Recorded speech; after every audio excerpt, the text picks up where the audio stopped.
What's going on, guys? It's your boy John, the Liquidator, coming back with another video. And it looked like Deion Sanders Jr. released some news about Shedeur Sanders' injury, and we could have bad news for him playing this 2025 season. Guys, for this one here, we got to go all the way up to Cleveland. Let's get it. Let's go. Like my man Junior. For real? Somebody called me Junior, too. When I pulled up, I thought you were Junior. I got put him on FaceTime. Stop right here for me. Came back saying Go on and fill it.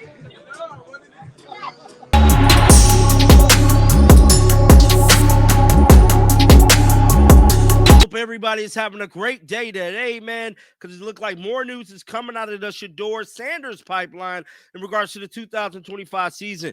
Now, we did the story earlier about Shedeur actually revealing that he will not be attending the Colorado homecoming due to his rehabilitation in Cleveland. Now, with that being said, many people, like myself, were skeptical about the Shedeur Sanders back injury. I'll be one of the first people to tell you I didn't believe it ever was an injury. How could you be injured when you hardly ever play? Now, with that being said, that's not saying that Shedeur Sanders is not, taking reps outside of practice, pulling up, working out with high school kids, going the extra mile while he's at practice. So this injury could very much be real. And I'm here to tell you it definitely is, because Deion Sanders Jr. took to social media moments ago to tell the world that this injury is real.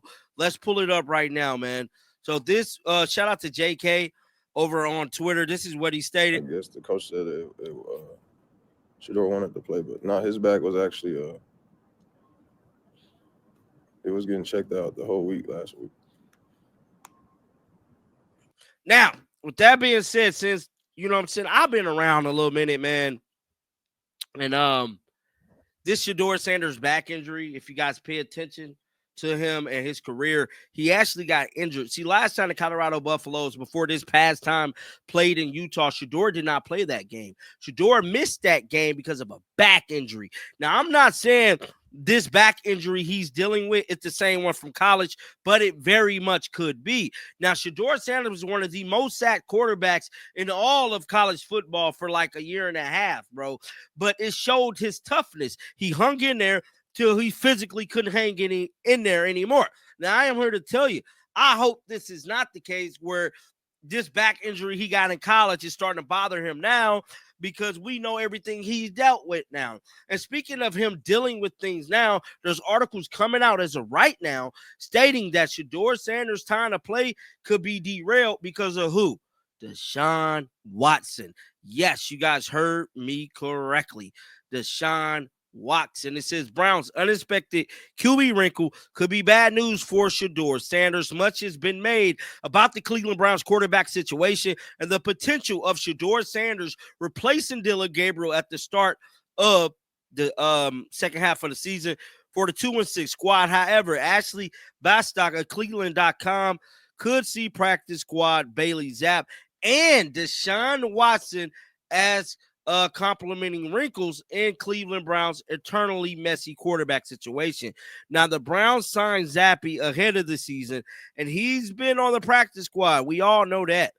He was active last week as the backup because, obviously, like we just reported, Shedeur Sanders was dealing with that back injury. Now, Watson is recovering from a twice ruptured Achilles and is on the PUP list. He's expected to be evaluated during the bye week.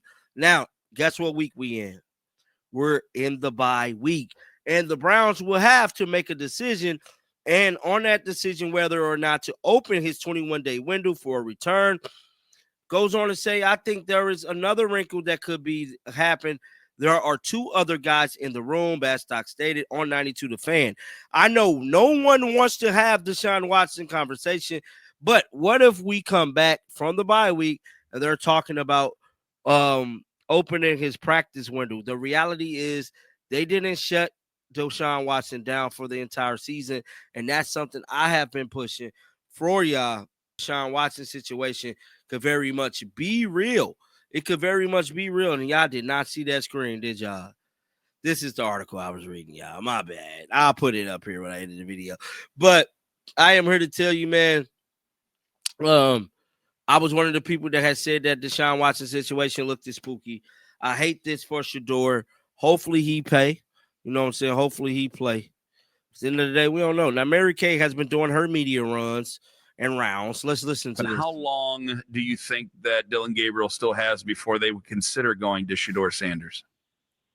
Well, I know that they want to give him a good long time to see what he can do, to come up that learning curve. And it's a twofold process here. It's not just what Dylan can or can't do, but it's how ready is Shedeur. And if Shedeur were ready in 2 or 3 weeks, then I think they would throw him in there. But I think they have to know that he's going to go out there and be able to function, and not just function, but function in this particular offense, an offense that is struggling in so many different ways right now. And you don't want to shatter a rookie quarterback's confidence. So he's got to be able to go out there and protect himself. He can't retreat like he did in college.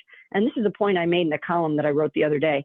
And that is, when you've got a quarterback like Drake May, he can absorb 6 sacks in that game and make enough explosive plays, and they can make enough explosive runs to overcome those negative plays.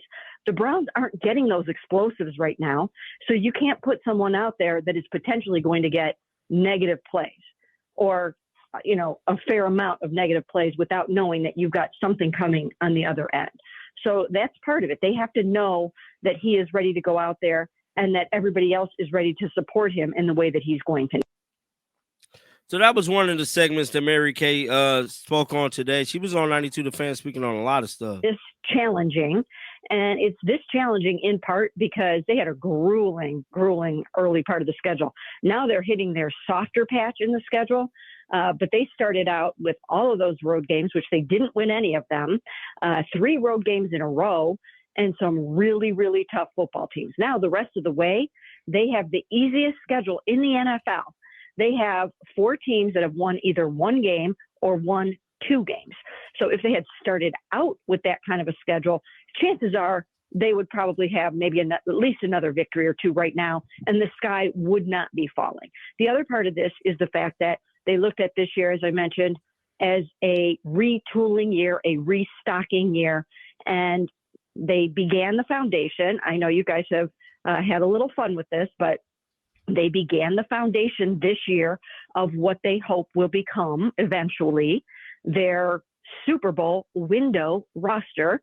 And they added a bunch of pieces this year, but they all know the 2026 draft is supposed to be a rich quarterback class, and they have their eye on that class to potentially get their franchise quarterback. Wow. So you're asking Kevin to go out there and win games with all these young guys this year that aren't really 100% ready. They'll be well poised next year to play probably really well.